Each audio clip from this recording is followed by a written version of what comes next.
Hello and welcome to my channel, Nerd It This Way. I'm Mahalia and this video is going to be a detailed gush spoiler on The Blade itself by Joe Abercrombie. So this is a three-person perspective of a savage, wild man from the north, Logan, a ex-military hero of the Union, Inquisitor Glockter, and a noble fencer, Giselle, Captain Giselle, who irritates the hell out of me.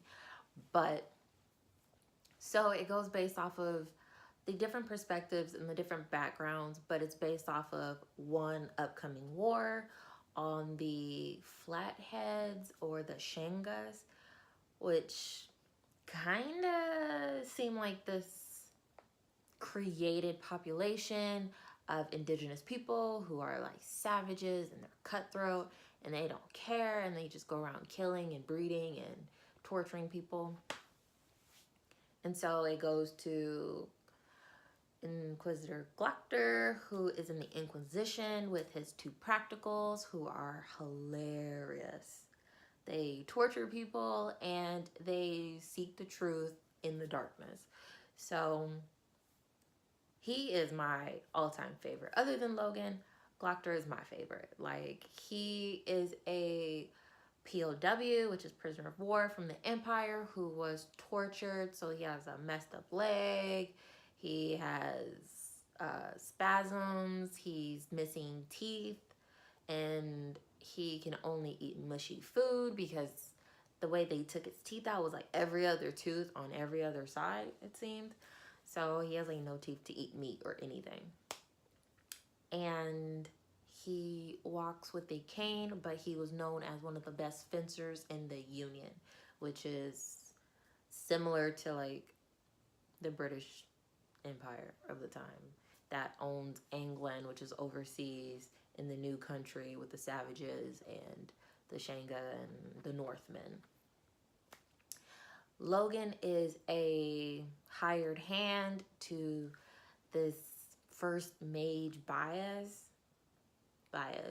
and he is an interesting character. He does not care about what's going on, but he's recruited to do this mission to save the Union, it seemed like. And so it starts off with him running away from the Shanga and, well, Flathead people, and them killing his wife and his people and his friends and his children, and how much he hates them, and his magical essence to talk to spirits. So he's a special person. And then we get to Captain Giselle. He is a nobleman of good blood, which is thrown throughout the whole book, who turns out to be a complete douche and scaredy cat, because when shit gets real, he's like, oh God, what are we gonna do? What are we gonna do? Like, oh yeah, I'm a soldier. I need to soldier up. Like, oh, yeah. But he is all about glory and vanity and looks and reputation. But he turns out to be kind of heroic in a sense. Not really.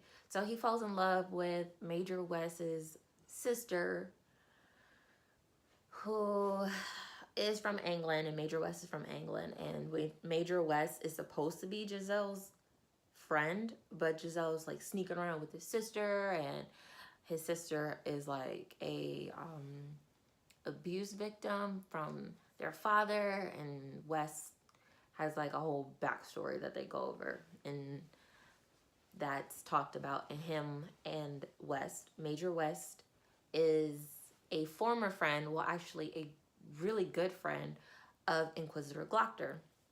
They were in a war together and they were really close. They were like best friends. And when Glockter was taken POW, when he came back, when they released him, because he didn't just like escape, they released him after years of torment and torture.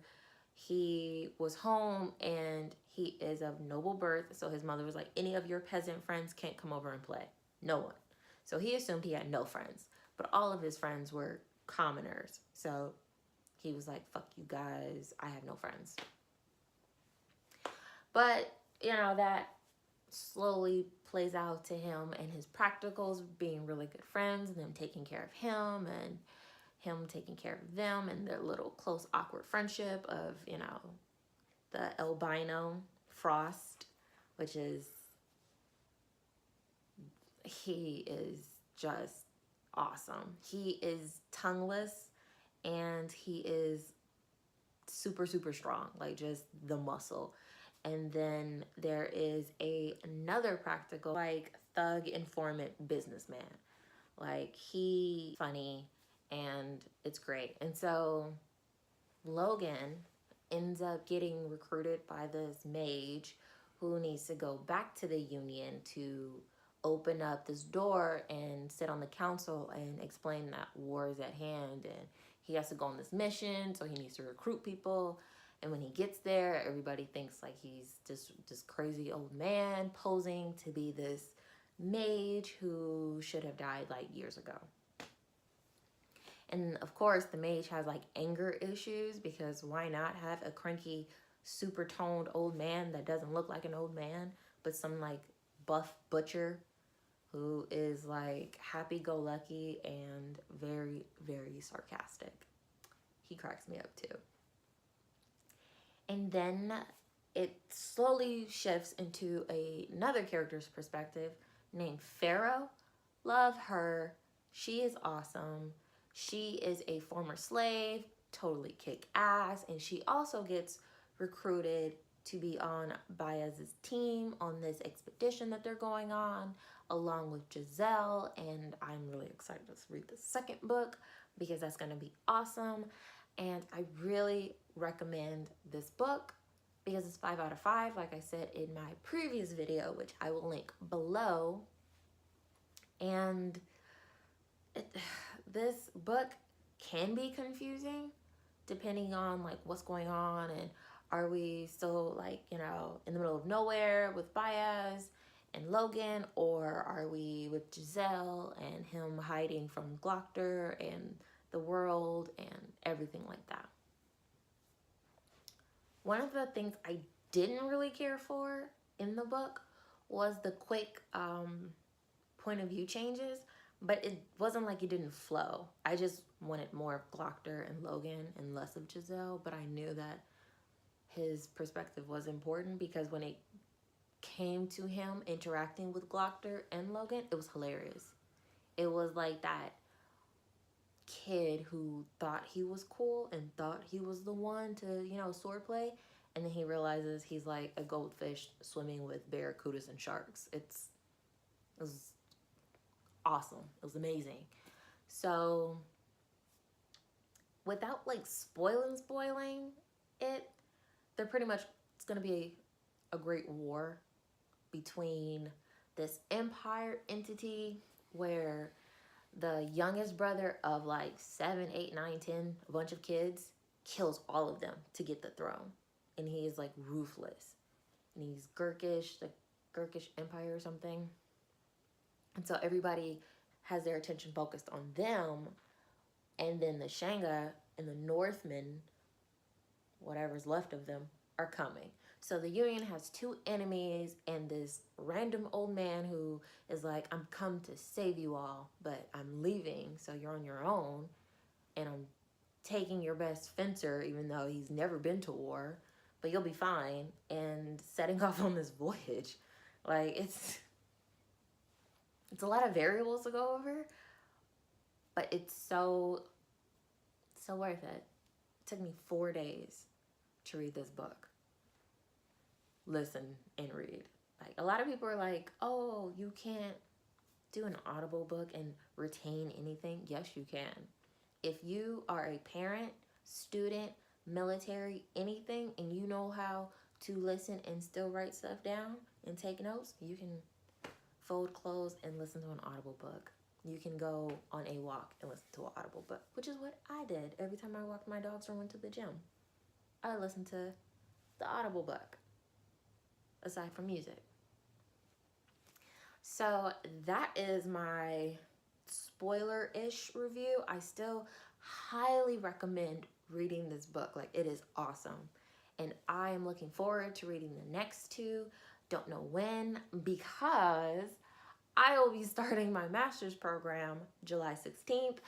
So the books are going to be smaller, or the amount of books I'm reading is going to be much, much smaller.